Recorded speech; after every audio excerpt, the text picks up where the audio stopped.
5ই August 2024 বাংলাদেশের ইতিহাসে একটা খুবই গুরুত্বপূর্ণ দিন।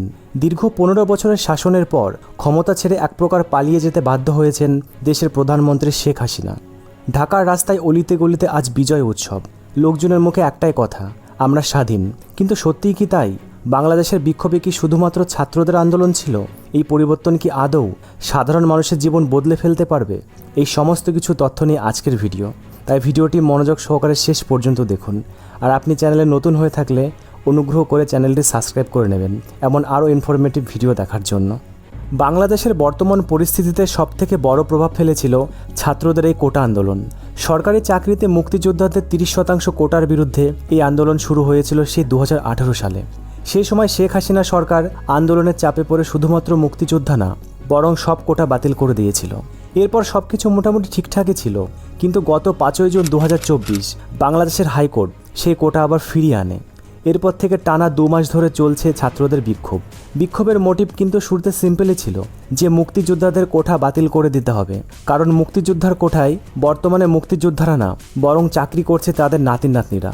আর তারপর শেখ হাসিনার সেই বিতর্কিত মন্তব্য, যা আগুনে ঘি ঢেলে দেওয়ার মতো ছিল। মুক্তিযোদ্ধার নাতি নাতনিরা চাকরি করবে না তো কি রাজাকারদের নাতি নাতনিরা চাকরি করবে? আর এখান থেকেই শুরু হয় ছাত্রদের মন ভাঙা। তারা যে মানুষটার মুখের দিকে তাকিয়ে আন্দোলন করছিল, সেই তাদের দিকে এত উদাসীন। শুরু হয় আরও বড় আকারের আন্দোলন, কিন্তু এরপরেও সরকার ভুল করতে থাকে। ছাত্রদের আন্দোলন চলাকালীন সরকারের পক্ষ থেকে উস্কানিমূলক বক্তব্য দেওয়া হয় যে এসব রাজাকারদের দমন করতে ছাত্রলীগই যথেষ্ট। সেই বক্তব্য মতোই ভয় দেখিয়ে অস্ত্র নিয়ে 2018 সালের মতো এবারও সাধারণ শিক্ষার্থীদের ওপর হামলা করে ছাত্রলীগ। লাঞ্ছিত করা হয় নারী শিক্ষার্থীদেরও। তবে এবার ছাত্রলীগের ওপর পাল্টা করেন শিক্ষার্থীরাও। ছাত্রলীগের চেষ্টা বিফলে গেলে মাঠে নামে পুলিশ। তারা শিক্ষার্থীদের ওপর লাঠিচার্জ করে, টিয়ারশেল নিক্ষেপ করে, এমনকি গুলি চালাতেও দ্বিধাবোধ করেনি। এমনকি দেশ জুড়ে ইন্টারনেট বন্ধ, রাস্তায় দাঁড়িয়ে মোবাইল চেকিং, বাড়ি থেকে তুলে নিয়ে যাওয়া, কোনো কিছুই বাদ যায়নি। অত্যাচার এমন এক পর্যায়ে চলে আসে যে নিরস্ত্র এক শিক্ষার্থীকে গুলি করে হত্যা করা হয়। আর এরপরেই একে একে রাস্তায় নেমে আসে সারা দেশের স্কুল ও কলেজের শিক্ষার্থীরাও। আন্দোলন আরও তীব্র থেকে তীব্রতর হতে থাকে। নিহত শিক্ষার্থীদের স্মরণে 31শে জুলাই সরকারিভাবে শোক ঘোষণা করা হয়। সারা দেশের ছাত্র সমাজ ও সাধারণ জনগণ সেই শোক প্রত্যাখ্যান করে এবং কালোর বদলে লাল রং ধারণ করে। 31শে জুলাই সম্পূর্ণ ফেসবুক ভরে যায় লাল রঙের প্রোফাইল পিকচারে। যে সমস্যাটা শুরুতে টেবিলে বসে আলোচনার মাধ্যমে সলভ করা যেত, সেটাকে এমন ভীষণ আকার দিয়েছে সরকারের ওভার কনফিডেন্স। এই ওভার কনফিডেন্সের কারণ কি ছিল জানেন? যে দেশের মানুষেরা আজ শেখ হাসিনার বিরুদ্ধে চলে গেছে, তারাই কিন্তু একটা সময় তাকে নাম দিয়েছিলেন জননেত্রী। এবার প্রশ্ন হলো, সেই জননেত্রী থেকে তিনি কিভাবে স্বৈরাচারী হয়ে উঠলেন? বাংলাদেশের এই আন্দোলন কি শুধু কোটার জন্য, নাকি এর পেছনে ছিল মানুষের আরও জমানো ক্ষোভ?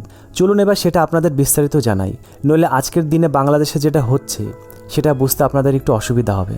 1947 সালে জন্ম হয় শেখ হাসিনার। 1971 সালে তার পিতা শেখ মুজিবুর রহমান মুক্তিযোদ্ধা এবং ভারতের সহযোগিতায় পাকিস্তান থেকে বাংলাদেশকে স্বাধীন করেন। কিন্তু এর ঠিক 4 বছরের মাথায় 1975 সালে সম্পূর্ণ পরিবারসহ মুজিবুর রহমানকে হত্যা করা হয়। এ সময় বঙ্গবন্ধুর 2 মেয়ে শেখ হাসিনা ও শেখ রেহানা জার্মানিতে ছিলেন, যার কারণে তারা বেঁচে যান। পরবর্তীকালে 1981 সালে শেখ হাসিনা দেশে ফেরেন, যুক্ত হন রাজনীতির সাথে। বঙ্গবন্ধু দল আওয়ামী লীগকে তিনি নতুন করে শক্তিশালী করে তোলেন। সে সময় বাংলাদেশের মিলিটারি জেনারেল এরশাদের শাসন চলছিল। মিলিটারি শাসন বন্ধ করতে আর গণতন্ত্র ফিরিয়ে আনতে সে সময় শেখ হাসিনা রাজপথে আন্দোলন শুরু করেছিলেন। আজ যে আন্দোলনকারীদের ওপর তিনি গুলি করছেন, সেই আন্দোলন করেই কিন্তু তিনি ক্ষমতায় এসেছিলেন। আর সেই সময় থেকেই তিনি হয়ে ওঠেন বাংলার গণতন্ত্রের জাতীয় প্রতীক। 1996 সালে ভোটে জিতে তিনি প্রথমবার বাংলাদেশের প্রধানমন্ত্রী হন। এই সময় দুটো কারণে শেখ হাসিনা বাংলাদেশের জনগণের মনে জায়গা করে নিয়েছিলেন। একটা হলো ভারতের সাথে গঙ্গার জল নিয়ে তিনি একটি চুক্তি করেছিলেন, আর দ্বিতীয়টা হলো চট্টগ্রাম পাহাড়ি এলাকায় সে সময় যে ইনসার্জেন্সি হচ্ছিল, তিনি সেটা বন্ধ করেন। কিন্তু এর পাশাপাশি তার প্রথম সময়ে প্রচুর পরিমাণে দুর্নীতি হয়, আর সেই দুর্নীতির সাথে তিনি নিজেও জড়িয়ে পড়েন। এর ফলে 2001 সালে তিনি আবার ভোটে হেরে যান। এছাড়া বেশ কয়েকবার তাকে জেলে যেতে হয়েছিল। 2004 সালে তার উপর বোমা হামলা হয়, যাতে তার কানের কিছুটা অংশ ছিঁড়ে যায়। 2009 সালে তিনি আবার হিউজ মার্জিনে ভোটে জিতে ক্ষমতায় আসেন। বলতে পারেন একটা সময় মানুষ তার উপর অনেক বেশি ভরসা করেছিল, আর সেই ভরসা কিন্তু তিনি কিছুটা হলেও রেখেছিলেন। কিভাবে, চলুন এবার সেটা বলি। 2009 সালে যেখানে বাংলাদেশের জিডিপি ছিল $102 বিলিয়ন, সেটাই 2022 সালে গিয়ে দাঁড়ায় $460 বিলিয়ন। এমনকি পাকিস্তানের রুপির থেকে বাংলাদেশের টাকার মান বেড়ে যায়। সাথে দেশ জুড়ে গার্মেন্টসের বিজনেসে বাংলাদেশকে অর্থনৈতিকভাবে চাঙ্গা করে। বাংলাদেশ একটা সময় খুব গরিব দেশ নামে পরিচিত ছিল, কিন্তু ওয়ার্ল্ড ব্যাংকের রিপোর্ট অনুযায়ী গত 20 বছরের মধ্যে বাংলাদেশের প্রায় 2.5 কোটি মানুষ দরিদ্র সীমা থেকে বেরিয়ে এসেছে। দেশে তৈরি হয়েছে পদ্মা সেতু, কিন্তু সেই সাথেই পাল্লা দিয়ে বেড়েছে দুর্নীতিও। শেখ হাসিনার কাছের মানুষেরা সরকারের বড় বড় পদ খুব সহজেই পেয়ে যেতেন। এছাড়াও বাংলাদেশের শেখ হাসিনার শাসনে একটা সরকারি চাকরি পাওয়া মানে ছিল ঘুষ নিয়ে লাইসেন্স পাওয়া। পুলিশের ঘুষ নেওয়া থেকে শুরু করে নেতা মন্ত্রীরা বেআইনিভাবে লোকজনের জমি জায়গা দখল করে নিত। আওয়ামী লীগের ছোটোখাটো সভাপতি পদ পেলেও এক একজন নিজেকে রাজা মনে করত, যেন তারাই সব কিছু। জিডিপি গ্রোথ যেমন বেড়েছিল, সাথে বেড়েছিল জিনিসপত্রের দামও। একজন চাকরিজীবী ঢাকা শহরে 12,000 টাকা দিয়ে সংসার চালানো দুষ্কর হয়ে যাচ্ছিল। হাসিনা সরকারের আমলে দেশের প্রতিটি কোনায় কোনায় দুর্নীতি ঢুকে গেছিল, আর এতে সবথেকে বেশি সাফার করত সাধারণ মানুষেরা। আর যখনই কোনো অপোনেন্ট পার্টি এর বিরুদ্ধে কিছু বলতে যেত, তাদের জেলে ভরে দেওয়া হতো। বাংলাদেশের সবথেকে বড় বিরোধী দল ছিল বিএনপি, কিন্তু তাদের লিডারদেরকে অনেক সময় বিনা বিচারে জেলে ভরা হচ্ছিল। একটা দেশ চালাতে গেলে যেমন সরকারের প্রয়োজন, তেমনই অপোনেন্টেরও কিন্তু প্রয়োজন, না হলে সেটা কিসের গণতন্ত্র। আর পুরো সিস্টেমের বিরুদ্ধে যখন কেউ আওয়াজ তুলত, তাদের গুম করে দেওয়া হতো। রাতের অন্ধকারে সিভিল ড্রেস পরে পুলিশ তাদের তুলে নিয়ে যেত বাড়ি থেকে। 2009 থেকে 2024-এর মধ্যে এরকম প্রায় 600 জনকে গুম করা হয়েছে। তো আশা করি আপনি বুঝতে পারছেন যে এই শেখ হাসিনার পদত্যাগের পেছনে শুধুমাত্র কোটা আন্দোলন নয়, জনগণের দীর্ঘদিনের রোষ ছিল। কারণ সরকার লাগাম ছাড়া দুর্নীতি করেছিল। তবে কোটা আন্দোলন ছিল হাসিনা সরকারের সামনে আসার সবথেকে বড় বাধা। সরকার শুরুতে ভেবেছিল প্রতিবারের মতো এবারও তারা লাঠি আর পুলিশ দিয়ে এই আন্দোলন সামাল দেবে, কিন্তু হয়েছে তার উল্টোটা। ছাত্রদের পাশে এসে দাঁড়ায় বাকি রাজনৈতিক দলগুলো, আর যেটা শুধুমাত্র ছাত্রদের আন্দোলন ছিল, সেটা হয়ে যায় গণ আন্দোলন। এরপরে সামনে রাখা হয় 1 দফা দাবি, আর শেষ পর্যন্ত 5ই আগস্ট এক প্রকার দেশ ছেড়ে যেতে বাধ্য হন শেখ হাসিনা। এই মুহূর্তে সম্পূর্ণ বাংলাদেশ জুড়ে এটাকে ছাত্র আন্দোলন হিসেবেই ধরা হচ্ছে, কিন্তু ইন্টারন্যাশনাল মিডিয়ায় বলা হচ্ছে যত তাড়াতাড়ি বাংলাদেশ সরকার ভেঙে গেছে, হতে পারে এর পিছনে কোনো বিদেশি শক্তির ষড়যন্ত্র ছিল, আর সেটা হলো আমেরিকা। তবে এখনও কিন্তু এটা প্রমাণ হয়নি যে এই সব কিছুর পেছনে আমেরিকায় আছে। শুধু কিছু ঘটনা থেকে এটা অনুমান করা হয়েছে মাত্র। 5ই আগস্টের পর থেকে সারা বাংলাদেশ জুড়ে লুটপাট শুরু হয়েছে। শাসন ব্যবস্থা একেবারে ভেঙে পড়েছে। পুলিশরা থানা ছেড়ে পালাচ্ছে।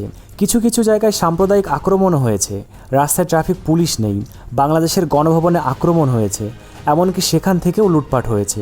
আবার এটাও দেখা যাচ্ছে যে ছাত্ররা আন্দোলন করেছে, আজ তারাই রাস্তায় ট্রাফিক সামলাচ্ছে, তারা রাস্তা পরিষ্কার করছে, তারা দেশ গড়ার দাবি করছে, মন্দির মসজিদে তারা রাত জেগে পাহারা দিচ্ছে, আর গণভবন থেকে চুরি যাওয়া জিনিসপত্র তারা আবার ফিরিয়ে আনছে।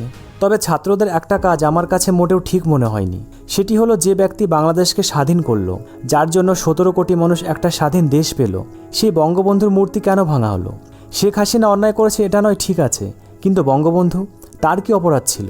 বাংলাদেশকে যত তাড়াতাড়ি সম্ভব আইনি ব্যবস্থা ফিরিয়ে আনতে হবে, যত তাড়াতাড়ি সম্ভব নতুন ভোট করাতে হবে। আর যারা ছাত্র আন্দোলনের নামে হত্যালীলা চালিয়েছে, ছাত্রদের নাম কলঙ্কিত করেছে, তাদের উপযুক্ত শাস্তি অবশ্যই দিতে হবে।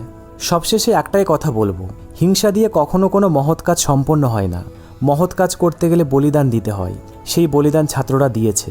তারা দেশকে দুর্নীতিমুক্ত করেছে, আর এবার তাদের দায়িত্ব সেই দুর্নীতিমুক্ত দেশ বাংলাদেশকে এগিয়ে নিয়ে যাওয়া। আচ্ছা, আপনার কি মনে হয় স্বৈরাচারী শাসন থেকে মুক্তি পেয়ে দুর্নীতিমুক্ত নতুন বাংলাদেশ গড়তে পারবে? কমেন্ট বক্সে অবশ্যই জানান। ভিডিওটি ভালো লাগলে লাইক করে বন্ধুদের সাথেও শেয়ার করে দিন। দেখা হবে পরের ভিডিওতে। ততদিন ভালো থাকবেন, সুস্থ থাকবেন।